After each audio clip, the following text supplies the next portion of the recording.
Alright, man, this is a game theory. Don't trust Ollie. Poppy playtime. I low-key, when I played, Simba the game is uploaded. It's up there. One of the biggest videos we got on channel. When I played, I low-key didn't trust Ollie a little bit either. I ain't gonna cap. But we gonna see. What's the theory? What's the theory? What we talking about?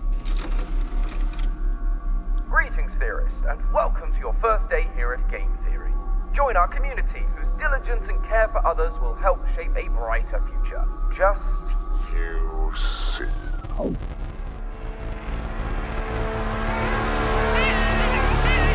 He helped us? He did. But it's just like the convenience of it all. I don't like it.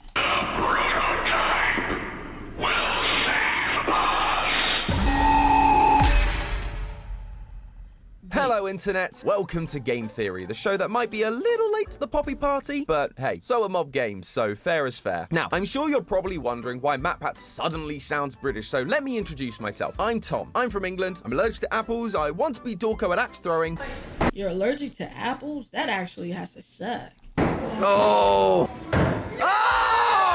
And this is my very first episode as the host of Game Theory. That being said, this is far from the first Game Theory I've ever worked on. I hadn't actually done the math until writing this episode, but it turns out I've written around 140 theories over the last 3 years working here, which is wild. And I've covered so many different topics too. ARGs like Welcome Home, science and math episodes like Tom Nook is a Crook and Markiplier's Perfect Pokemon, which was fun, if not a little weird. And of course, I've written my fair share of indie horror lore for franchises like FNAF, Cooking Companions, and the topic for today's episode, Poppy Playtime. In fact, I've been working on Poppy Theory since the very first video back in 2021. Yeah, much like Matt has been around since the very beginning of FNAF, I have been around since the very beginning of Poppy. I was there analyzing every game, every spin-off, every trailer, trying my best to solve what the heck was going on in this abandoned factory. Now, over 2.5 years later, we've finally gotten to dive into Chapter 3 Deep Sleep, and oh boy, this was a massive step up. The different enemy encounters, a much longer playtime, and the scare factor was turned up to 11. Oh my god, what? He doing his due diligence. I fuck with it. You know what I'm saying? He was like, yeah, it's the first time you hear me, but it's not my first time on a motherfucking theory. Talk to me with some respect. You know what I'm saying? I've been doing this. I was a background character. Now I'm main stage taking over for the big man type shit. I like that though. You know what I'm saying? He letting us know. Okay, I respect it.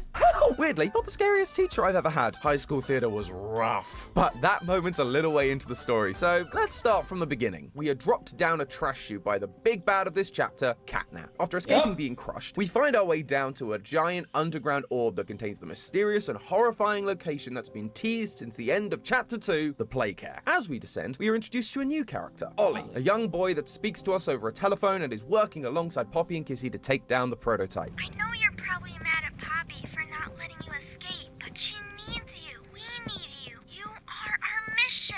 Together, we can save a lot of people. And by the way, my name is Ollie. Nice to meet you. Together, we solve some puzzles, have a few hallucinations, and encounter the terrifying Miss Delight and her good friend Barb. Damn. Finally, after all that, we come face... Boy, Catnap is one of the, you know what I'm saying, I really didn't... It pissed me off because mine was glitched. Okay, that's neither here nor there. But the motherfucking teacher, like, that was the scariest. I was the most nervous at that part. I'm gonna be honest, bro. I hated the teacher. Okay, like, I hated the end of the catnap, but I wasn't scared of that catnap. That teacher, dude, oh my god, bro. To face with Catnap. And hey, a final showdown that isn't a chase sequence. Look at you, mob games. You really are growing up. After electrocuting Catnap, the prototype lowers his hand from the heavens. Catnap kneels in worship of his god, and 1006 stabs him in the face. We bring back the power to the Playcare, divert the red gas, and use the elevator to escape even lower into the facility. Seriously, how deep does this factory even go? Damn. Eventually, this game's gonna be us just trying not to melt from the heat of the Earth's core. But as we descend, we hear the final scream of Kissy Missy fighting something. Poppy yells after her, but we're too late. We lose the light, darkness takes over, and the chapter ends. It's very dramatic and definitely... I'm low-key scared. Like, I feel that scream that Kissy, I was damn near afraid. I wanted to cry. You know how you feel? You ever feel bad for an inanimate object, bro? I feel bad for her because she been helping us since the beginning. you know what I'm saying, chapter 2 where she opened a thing for us just now, you know what I'm saying, chapter 3. Oh God, Kissy better be alive, bro. Made the wait Oh, worthwhile, baby. but mob games didn't just increase the quality of the mechanics, they also filled it to the brim with the good stuff. That's right, this Sky Dome is bursting at the seams with lore. We've got more I didn't VHS have tapes. No, bro, the game's so damn long. I ain't have time to go through the lore. You know what I'm saying? That's why I'm glad game theory exists. You know what I'm saying? I go through the works of the game, and you know, y'all give me the lore. death messages, all that show us that we were right about the red gas, what the Hour of Joy was, and when it happened. But while this chapter proved some of those theories right, it also threw other theories into question. Namely, what is the true identity of the prototype? For a long time, we've believed it to be the CEO of Playtime Co., Elliot Ludwig. However, with the reveals of this chapter, I'm no longer certain that's the case. And it all comes down to two characters. Our newest helper and guide through the playcare, Ollie, and the often ignored and angry character we hear about from the VHS tapes, Rich. Something old and something new. Feels kind of fitting for my first episode, really. Step into my shiny metal cable car, friends. It's time for us to find the truth hidden inside this horrifying factory. Okay, Kind of makes me feel like Willy Wonka. Come with me, and you'll be in a world of pure annihilation. You want me to Diesel? You want me to play Lies of P so bad, dude? I'm gonna watch a random gameplay on it, see if I really mess with it. Diesel been asking me to play Lies of P for the longest. I'm gonna watch a random gameplay on it and see if it'll fit, you know what I'm saying? Cause you know, when a game gets too complicated, I don't want to play it. I'll be honest with you. When the game is overly complicated, I don't like it.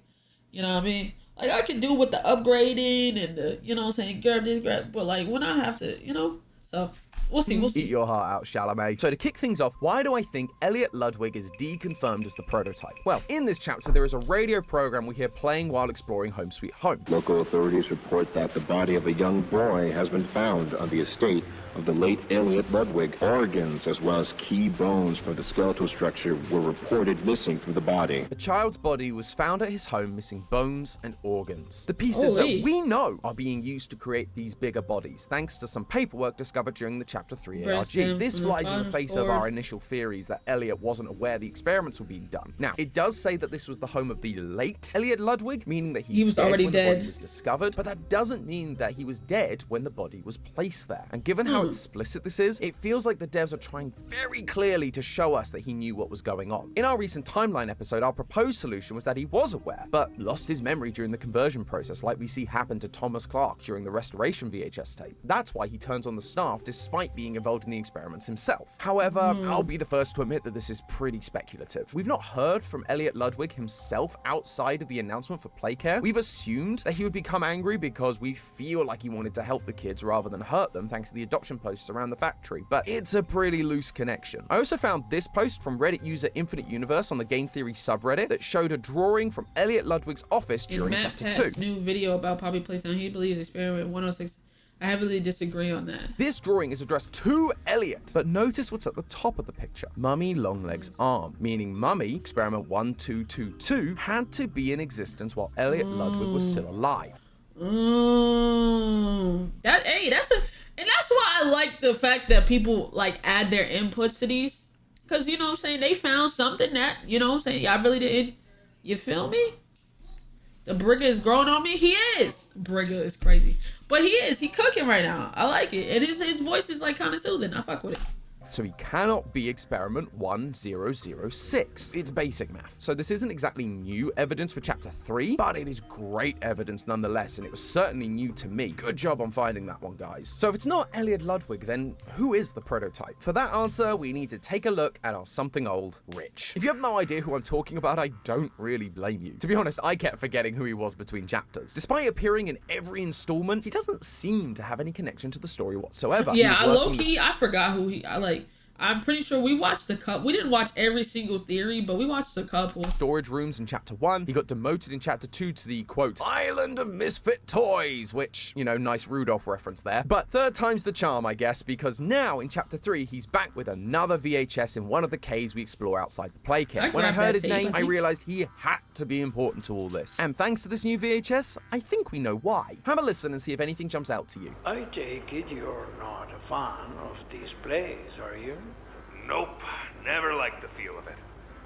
I mean, don't you think these kids deserve some real sunlight? That's him? I remember listening to this tape. I didn't know that was him. Instead of floodlights and painted skies, we're not even allowed to talk to these kids. Isn't that... Sorry, Stu. Sorry? That doesn't sound like the Rich I know. Oh, that Trying to totally... stop being so pissed off all the time.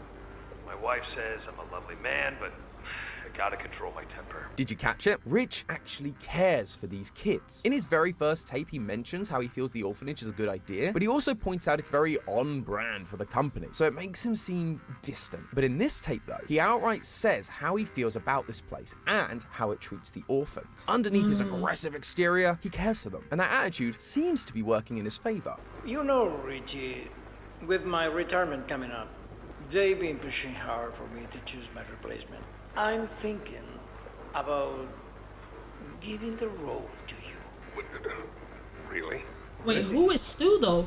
What is Stu's role? What is his role? That's the main thing. I don't even know who Stu is. Am I bugging? Chat, do y'all know who Stu is? What role would he be getting if Stu was to leave?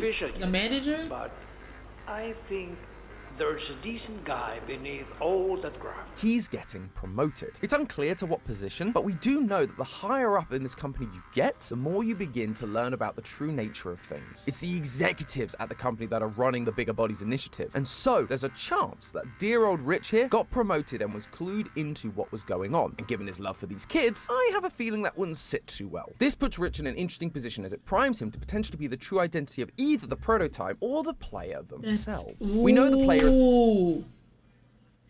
He can be the player that came back trying to... Okay, give me more lore. Give me more lore. Thanks to the descriptions from chapter 1. An ex-employee probably... You finally returned to the factory many years after everybody within disappeared. Player was recognized by both Mummy and Mr. Light, meaning he had access to both the game station and the playcare, areas that were only really operated by staff members involved in the experiments. Plus, when we looked at the slides of the executive staff members in chapter 2, one of them was conveniently missing a name, likely so he couldn't figure out who we were. If Rich is getting promoted, there's a chance he was given access to these facilities and continued to climb the ladder to be an important part of the team. So much so that he was informed of the experiments they had been doing, which would have horrified him and likely led him to quit, only to return years later. The problem is, the letters that fell off the sign of the executive side... Rich.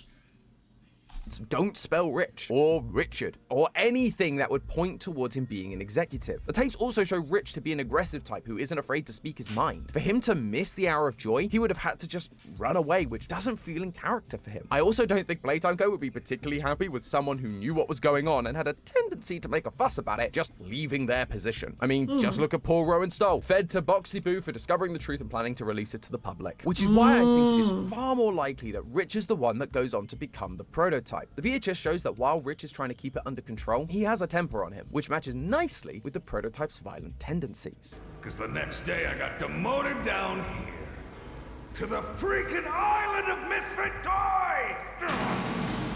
The prototype seems to possess an unprecedented level of intelligence, as well as an alarming willingness to commit violence. Rich is also temperamental, flying into these aggressive moods with very little prompting. It's just hard to be happy about it when manufacturing's on our necks about it, because we can't fight stupid Augie boxes! Which is exactly how Leith Pierre described the prototype during the Chapter 3 ARG, temperamental. Now, we know these experiments can lose their memories, like Thomas Clark did during the Restoration VHS, but most experiments do retain some kind of core personality traits. For example, Catnap has unwavering faith in the prototype, something he had back when he was the orphan Theodore. And so the prototype being aggressive tracks with Rich's predisposition. There's also the prototype's initial goal, which seems to be stopping more toys from being made, stopping children from being experimented on. They are trying to build more toys, more like you. Oh, and that's from the multiplayer stuff. Oh.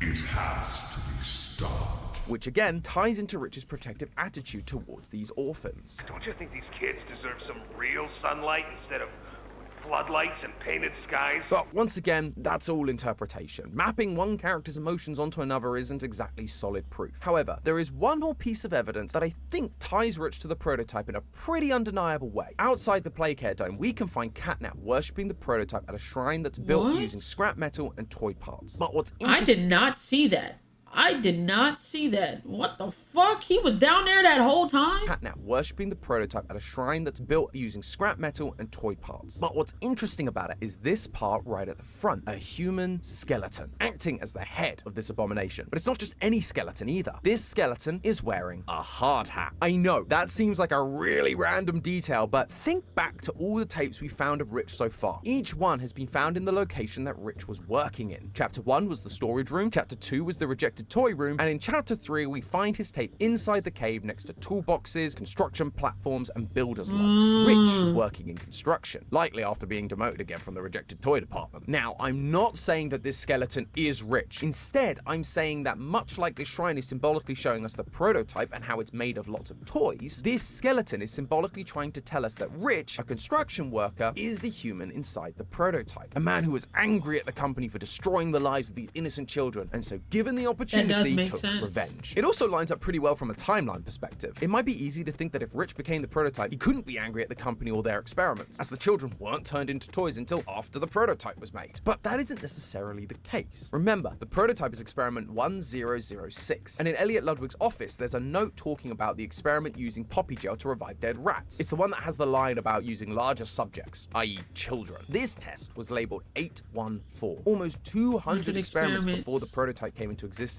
meaning there were 200 failed experiments before they found success. This is what Rich discovered. The plan— Oh.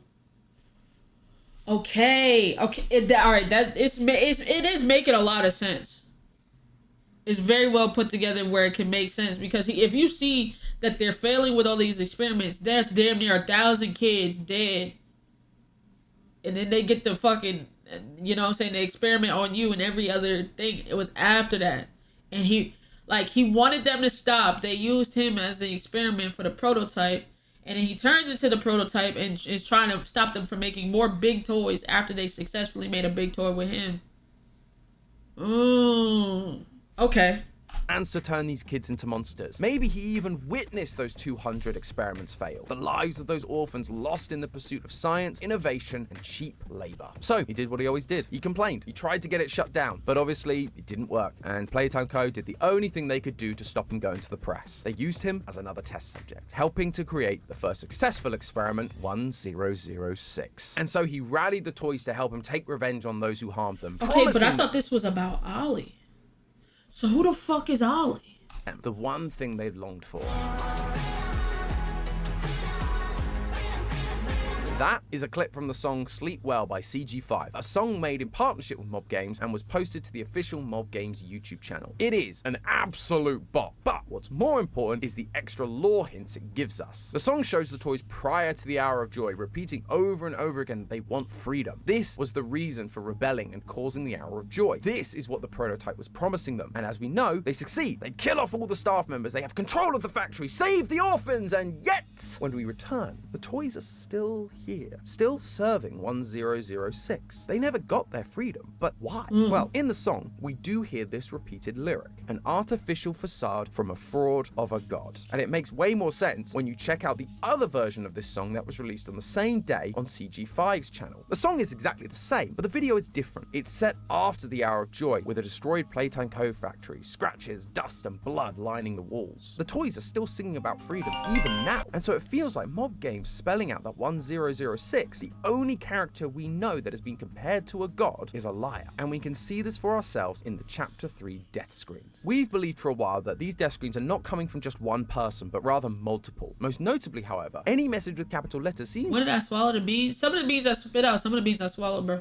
to be coming from 1006 himself. And in this game, one of them Look at the stood end. out to me. This research must stay buried. Nobody may leave. He was never going to let the toys leave the factory. Instead, he wants to keep everything locked away. And I get it. I'm not sure the world is going to be super accepting of a bunch of flesh-eating sentient toys. But more importantly, if all these experiments were done in the pursuit of cheap labor and eternal life, it wouldn't take long for others to try and do the same thing again, harming more children and causing more pain. The toys from Playtime wouldn't be safe either. They would become case zero in these new experiments, picked apart and tortured so they could figure out what makes them tick. It would mean more pain and suffering for those who've already suffered enough. As one of the death messages says, these souls have peace, which won't come to them if they are released into the outside world. But clearly they aren't at peace down in the factory either. Like the song shows, they're still begging for freedom all these years later. And now characters like Kissy Missy are helping us because they realize the freedom that 1006 promised them isn't coming. They're turning on him, they're restless, which then leads Catnap to tie up and torture anyone that loses faith, these so-called heretics like we see with Dog Day. However, it is Catnap who is blinded by his faith because another death message reads, "Burn this place to the ground." Combining that with the message from earlier about keeping all the research buried, and I think we have a pretty strong idea of what the prototype is planning. He wants everything the company ever touched destroyed, be it the poor children that got turned into toys or the executives at the company like us who performed these horrible experiments. All of them must burn along with this place. From his perspective, this is an act of mercy, at least for the toys. They will finally be put to rest. Finally, they will know peace, which is why while Catnap is suffering during Chapter 3's final boss fight, rather than helping him, the prototype kills him and drags him away. He stopped Catnap's suffering. But for those of us who did these horrible things, we need to see justice. And that is why we are here. We are the last senior employee that remains. We need to pay for our crimes to make sure that the horrors that happened in this place never happen again. But for that to work, he'd need to lure us here, to put us in dangerous scenarios we likely won't escape from. Something that stood out to me was the final tape we receive in this chapter, a tape from Harley Sawyer, the doctor, the one who started the Bigger Bodies Initiative, talking to 1006. There are a couple of key details in this tape, like the fact the prototype occasionally slips from singular pronouns to plurals. I possess A question. You stick us. Holy. I know I didn't just hear what I think I heard. I know I didn't just hear what I think I heard. Beat us. Perfect flesh. Do you feel it? Which does make sense when you consider he's adding other toys to himself, making them part of him, like Mummy Longlegs told us. But the big takeaway for me was this last section. Regardless, I learn something new about you every day. Thank you. You thank me? Absolutely. I learned something new about you He just took that nigga voice. every day. He just took that nigga voice. 006 has the ability to mimic voices, and specifically voices he's heard, rather than just voices of the people that are a part of him. That is the last thing they tell us about 1006 in this chapter. It's literally the parting words we get from these VHS tapes, which again tells me they're important to bear in mind when we look back at this chapter. And while I could make a joke about there being a robot that can mimic people down in the basement seeming a little bit familiar, I'm gonna hold off because it actually ties into another character I promised to talk about today, our new helper, Ollie. Ollie felt like a weird addition to me in this chapter, and not just because he sounds exactly like Gregory from Security Breach. Hey, can you hear me? Gregory? I'm kinda lost. Is that Gregory? Gregory? Someone said Gregory. Stop. Not Gregory. Gregory? You made it here? Oh no! Who's this? Gregory? No. Check this out. Look at the two Gregory. pieces that- Yeah, you're not really helping the whole FNAF connection here, Mob Games. Regardless, I found his presence odd purely because of one crucial detail. He's a child. The factory has been abandoned for 10 years. Any child that somehow survived... Right. They would be fucking fully grown. How the fuck are you not a grown man? this long would be at least a tween at this point. And he does have to be inside the factory as well. Otherwise, how does he send us keys to the various parts of the playcare? It also seems unlikely that this is just a toy with a child's voice. Every toy we've encountered, Mummy, Poppy, Dog Day, all have adult voices. So if he was a toy, he wouldn't sound the way he does. But then, who is he? Simple. I'm suggesting that Ollie is a voice that the prototype is using to deceive us and Poppy. There's this drawing from chapter 2 that shows a child playing with all the bigger bodies, and in it, you can actually see Poppy standing standing there playing with the child. Poppy is the one that tells us to trust Ollie, which makes me think that he might have been a child she played with in the facility, and that's why she's willing to trust him. Plus, if you go through the game files and look at previous maps, you can find a room in Home Sweet Home called Ollie's room, meaning he was a real child in the play care at some point, which would have allowed 1006 to mimic him. And here's the thing, up until now, we've managed to escape both the likes of Huggy Wuggy and Mummy Longlegs without any help from anyone. Why now? Right. Why all of a sudden now we have help? How do we suddenly need help to get through the play care? Sure, Ollie does have all the keys to the facility, but when it actually comes to things like puzzles and monsters, he doesn't offer us any help or advice. He goes quiet and just leaves us to it. The only time he speaks to us is telling us where to go next, leading us into more and more danger. When you beat Catnap, you also get this weird line. Wow, you did it! You must feel pretty good. With Catnap dead, you're one big step closer to the prototype. One step closer to winning. You've made your choice. You're staying to help Poppy. Well, finish the job.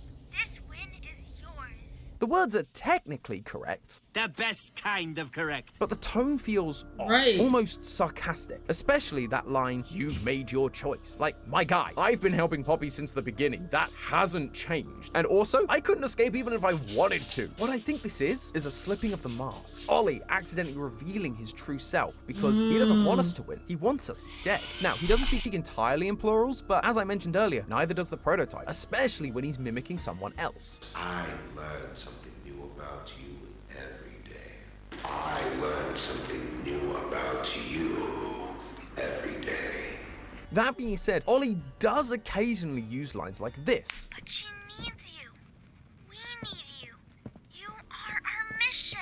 You are our mission. In the context of the scene, it feels like he's talking about him and Poppy, but calling us their mission feels like a strange choice of words, especially when you remember that 1006's mission is to lead us here and kill us. Throughout the rest of the run, he also uses we a lot, again, in a way that could be interpreted as him talking about himself and the player, but then there's lines like this. We need to make that red smoke go left instead. The we in the subtitles is capitalized, and despite multiple updates to this game, it's still there, at least at the time of recording, which makes me think it's a purposeful decision. This isn't the first time we've heard from Ollie either. During the trailer from Phase 3 of Project Playtime, we actually hear him giving the opening monologue, teasing us as to who he really is. Compassion is the discarded gem of the Forsaken. Call me a Forsaken soul. If that's not him admitting he doesn't care about us and our freedom, I don't know what is. He's lost his compassion, just like Rich, the prototype, lost his compassion not only for his fellow staff members, but also for the children he wanted to protect. He will kill anyone that stands in his way, just like we hear happening to Kissy Missy at the end of the chapter.